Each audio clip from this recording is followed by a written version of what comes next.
Assalamualaikum warahmatullahi wabarakatuh. Perkenalkan, nama saya Lita Juliarti. Baiklah, saya akan menjelaskan materi tentang prinsip-prinsip ekologi tumbuhan. Sebagaimana diketahui, makhluk hidup di bumi, baik tumbuhan, hewan, manusia, maupun mikrobiota atau jasad unik, hidup dan tinggal di dalam suatu wilayah kehidupan atau dalam suatu sistem ekologi atau ekosistem. Berbagai ekosistem di bumi pada wilayah tersebut terdapat di lingkungan darat atau terestrial atau lingkungan perairan atau akuatik.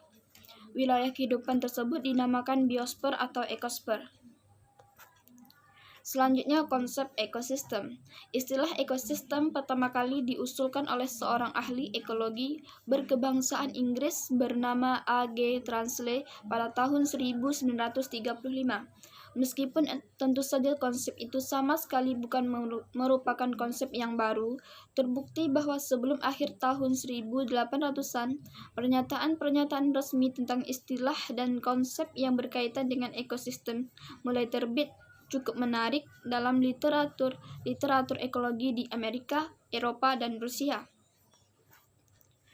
Beberapa definisi tentang ekosistem dapat diuraikan sebagai berikut. Yang pertama, ekosistem yaitu suatu unit ekologi yang di dalamnya terdapat struktur dan fungsi. Struktur yang dimaksudkan yaitu berhubungan dengan keanekaragaman spesies atau spesies diversity. Pada ekosistem yang strukturnya kompleks, maka akan memiliki keanekaragaman spesies yang tinggi. Adapun kata fungsi berhubungan dengan siklus materi dan arus energi melalui komponen-komponen ekosistem. Yang kedua, ekosistem yaitu tatanan kesatuan secara kompleks. Di dalamnya terdapat habitat, tumbuhan, dan binatang yang dipertimbangkan sebagai unit kesatuan secara utuh, sehingga semuanya akan menjadi bagian mata rantai siklus materi dan aliran energi. Yang ketiga, ekosistem yaitu unit fungsional dasar dalam ekologi yang di dalamnya tercakup organisme dan lingkungannya atau lingkungan biotik dan abiotik, dan di antara keduanya saling mempengaruhi. Yang keempat, ekosistem yaitu tatanan kesatuan secara utuh menyeluruh antara segenap unsur lingkungan hidup yang saling mempengaruhi. Yang kelima, ekosistem yaitu suatu sistem ekologi yang terbentuk oleh hubungan timbal balik antara makhluk hidup dengan lingkungannya. Selanjutnya, komponen ekosistem. Berdasarkan segi struktur dasar ekosistem, maka komponen ekosistem terdiri atas dua jenis, yaitu yang pertama komponen biotik, komponen makhluk hidup, misalnya binatang, tumbuhan, mikroba. Yang kedua komponen abiotik, yaitu komponen benda mati, misalnya air, udara, tanah, dan energi. Selanjutnya, berdasarkan segi tropik atau nutrisi, maka komponen biotik dalam ekosistem terdiri atas dua jenis, yaitu yang pertama komponen autotrofik. Autos artinya sendiri dan tropikos artinya menyediakan makanan.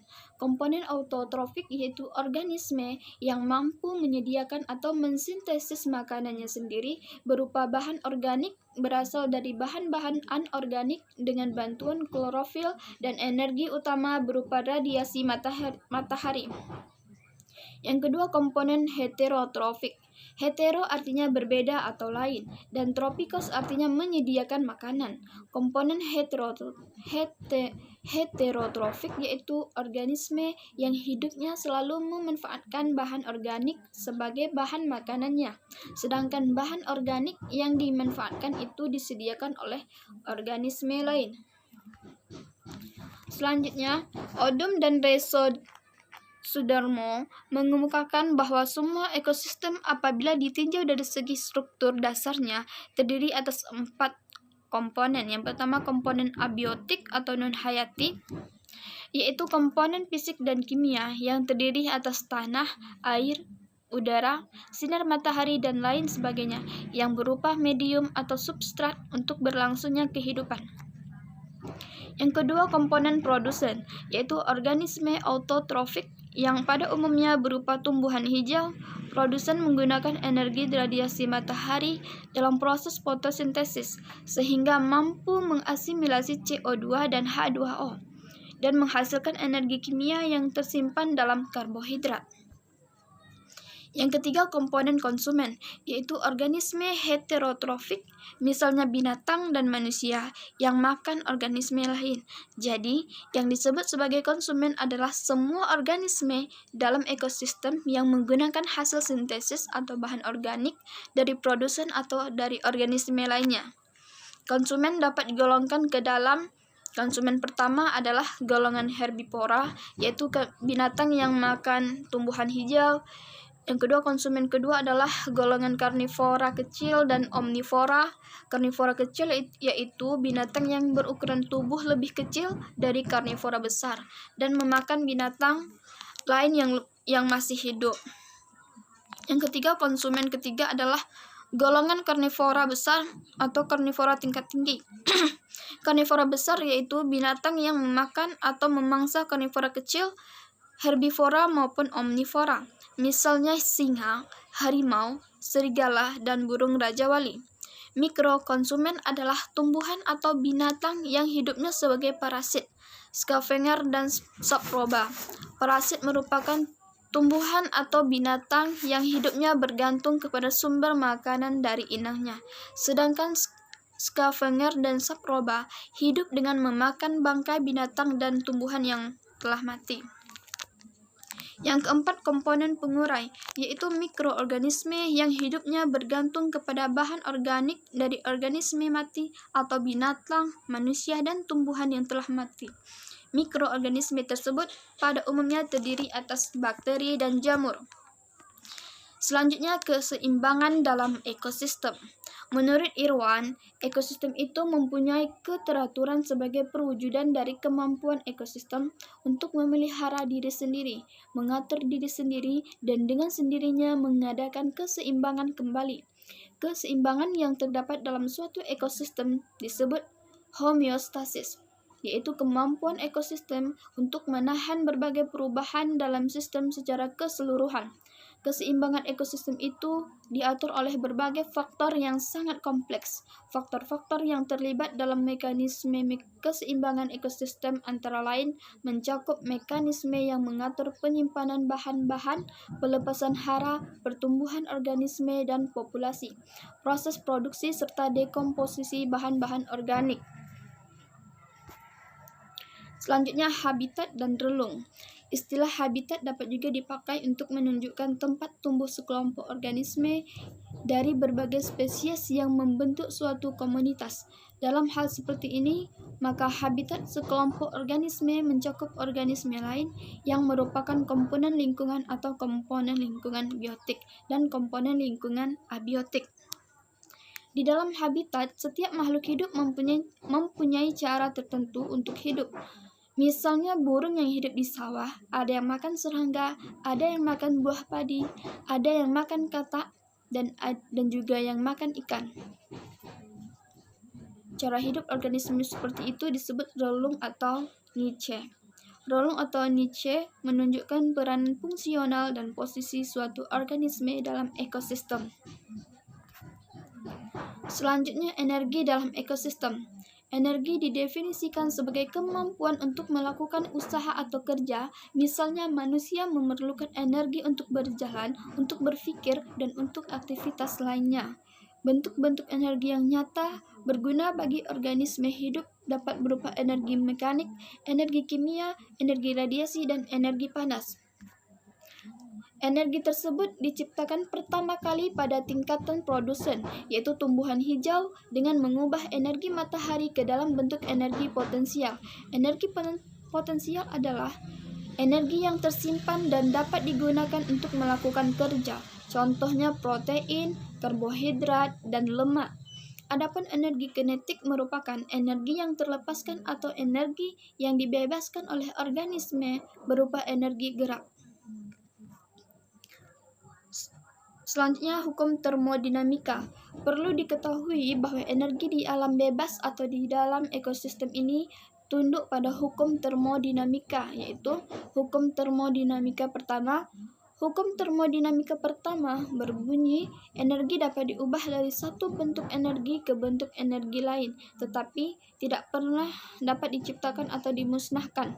Misalnya, energi cahaya sebagai contoh bentuk energi dapat diubah menjadi energi kinetik, dapat diubah menjadi energi panas, dapat diubah menjadi energi potensial dalam suatu makanan bergantung pada keadaan, tetapi tak satu pun dari energi tersebut dimusnahkan. Hukum termodinamika 2. Hukum termodinamika kedua berbunyi, setiap terjadi perubahan bentuk energi, pasti terjadi degradasi energi dari bentuk energi yang terpusat menjadi bentuk energi yang terpencar. Dan di dalam proses transformasi energi, selalu melepaskan panas dalam bentuk energi yang tidak dapat digunakan. Misalnya, benda yang panas akan menyebarkan panasnya ke lingkungan yang suhunya lebih rendah. Contoh adalah dalam proses fotosintesis, tidak semua energi radiasi matahari yang diterima oleh tumbuhan hijau diubah menjadi energi kimia atau energi potensial dalam bentuk pangan atau karbohidrat, protein, dan lemak, tetapi sebagian dari energi itu dilepaskan ke lingkungan sebagai energi panas. Selanjutnya, rantai makanan. Rantai makanan yaitu transfer atau pemindahan energi dari sumbernya melalui serangkaian organisme yang dimakan dan yang memakan.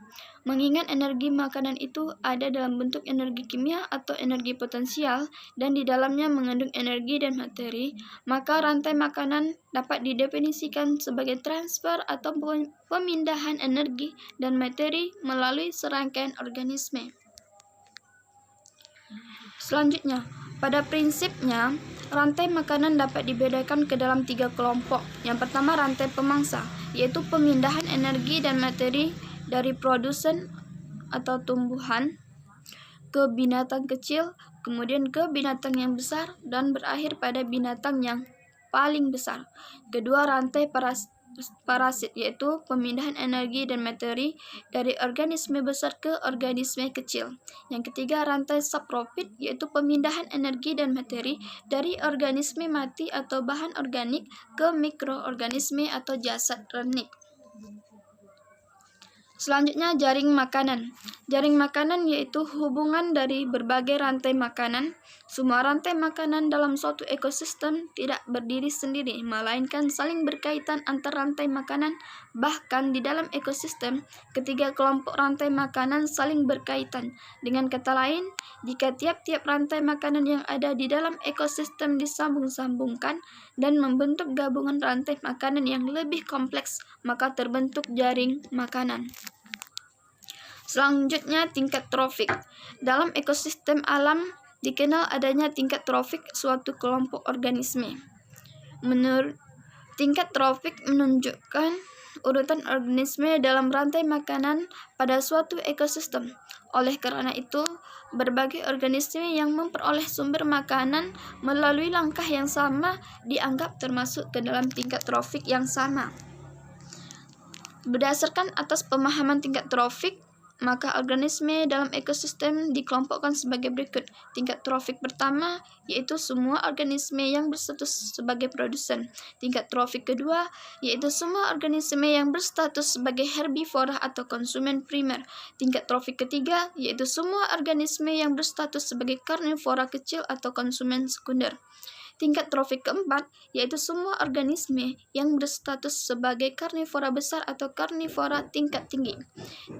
Tingkat trofik kelima yaitu semua organisme yang berstatus sebagai perombak atau dekomposer dan transformer atau semua mikroorganisme. Selanjutnya, struktur trofik dan piramida ekologi. Struktur trofik dapat diukur dan dideskripsikan dengan istilah biomassa atau standing crop, persatuan luas, atau dengan pernyataan jumlah energi yang terikat persatuan luas waktu pada setiap tingkat trofik secara berurutan. Apabila energi yang tersedia dalam suatu rantai makanan itu disusun secara berurutan berdasarkan urutan tingkat trofik, maka membentuk sebuah kerucut yang dikenal dengan piramida ekologi. Piramida ekologi dapat digolongkan ke dalam 3 tipe piramida, yaitu pertama piramida jumlah, yaitu piramida yang menggambarkan terjadinya penurunan jumlah individu organisme pada tiap tahap tingkatan tropik. Pada umumnya, herbivora lebih besar atau lebih kuat daripada produsen, karnivora sekunder lebih besar atau lebih kuat daripada herbivora, dan seterusnya. Yang kedua, piramida biomasa, yaitu piramida yang menggambarkan terjadinya penurunan atau peningkatan biomasa organisme pada tiap tahap tingkatan tropik. Piramida biomasa pada ekosistem daratan dan perairan terjadi perbedaan bentuk. Pada ekosistem daratan memiliki jumlah organisme produsen yang lebih banyak dibandingkan jumlah organisme konsumen pada tiap tingkat tropik. Dan siklus hidup organisme produsen pada umumnya lebih panjang, maka biomasa semua produsen pada setiap waktu lebih besar, sedangkan biomasa konsumen makin kecil menuju ke puncak piramida. Adapun pada ekosistem perairan memiliki piramida biomasa terbalik, karena biomasa konsumen selalu lebih besar daripada biomasa produsen. Selanjutnya, yang ketiga, piramida energi, yaitu piramida yang menggambarkan terjadinya penurunan energi pada tiap tahap tingkatan trofik. Pada setiap urutan tingkat trofik, terjadi kehilangan energi. Kehilangan energi yang terjadi pada setiap urutan tingkat trofik itu dapat dipahami melalui hukum termodinamika 2, bahwa setiap ada perubahan energi akan menimbulkan hilangnya energi yang dipakai. Akibat kehilangan energi inilah, maka total jumlah energi pada tiap tingkat tropik lebih rendah dari tingkat tropik sebelumnya, dan umumnya jauh lebih rendah. Sekian yang dapat saya sampaikan. Wabillahi taufiq wal hidayah. Wassalamualaikum warahmatullahi wabarakatuh.